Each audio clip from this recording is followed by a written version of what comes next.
और भ्रष्टाचार जो इतना तेज भ्रष्टाचार बढ़ा है कि पूरे भ्रष्टाचार का है ये देन है कि जो ये और दरोगा के साथ वो आक्रोश था, वो भ्रष्टाचार के लिप्त था। यहाँ तक कि जहाँ तक मैं बड़ा गांव थाने की बात बता दे रहा हूँ, जिस दिन ये घटना घटी हम भी उधर से ही आते हैं, मुर्गा वालों से जो मुर्गा उर्गा काटते हैं बेचारे रोड पर गरीब तक,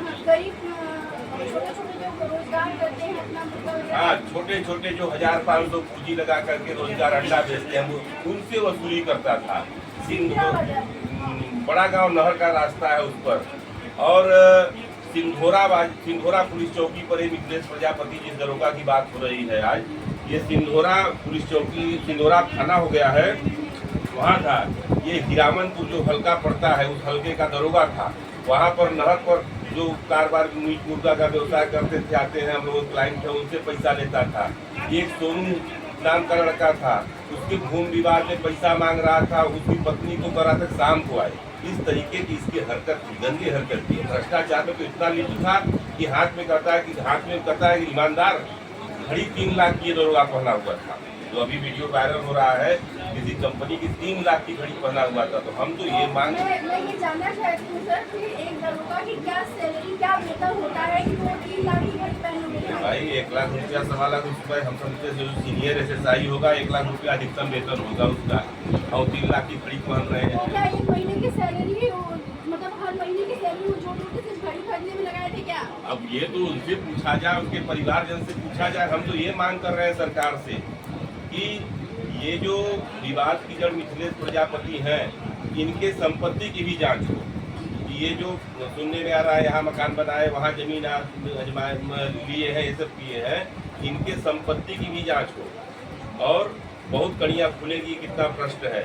और जहाँ तक रहा, एक कल की भी घटना हुई, एक IPS अफसर है नीतू कत्यायन क्या नाम है, वो अधिवक्ताओं को गाली दे रही है। हमारे बार के कुछ सम्मानित सदस्य थे धीरेन्द्र श्रीवास्तव, वो गए थे मिलने के लिए पुलिस आयुक्त के किसी क्लाइंट को लेकर के, अधिवक्ता है तो क्लाइंट के वहाँ पर उनके साथ गाली गलौज बदतमीजी करने लगे।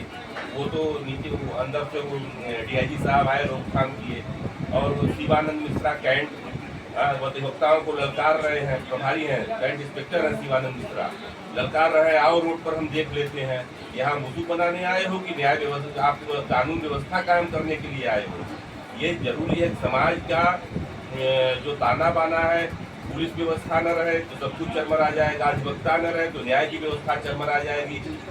आप न्यायालयों में देखिए, ये गुटबाजी बना करके पूरे जिले के पैरोकार और कोर्ट मुहर्री कोई कोर्ट में नहीं आ रहे हैं।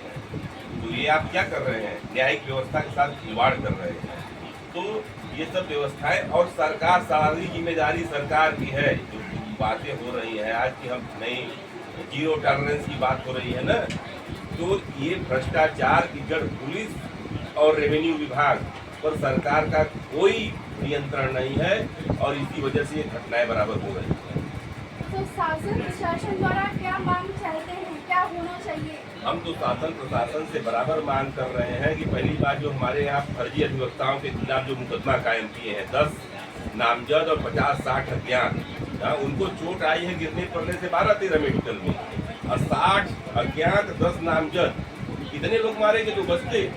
तो फर्जी मुकदमा वो वापस हो, और डायरेक्शन हो कि अधिवक्ता जब भी जाए, अधिवक्ता हमारा सम्मान का भूखा है, अधिवक्ता के साथ आप सम्मान से पेश आएंगे तो आपको भी वो सम्मान देंगे। और दूसरी चीज हम बराबर मांग कर रहे हैं, एडवोकेट प्रोटेक्शन एक्ट का सरकार ड्राफ्ट बन करके बार काउंसिल से चला गया है, लेकिन आज तक सरकार उस ड्राफ्ट को दबाए रखी है, उस पर कोई कार्रवाई नहीं कर रही है।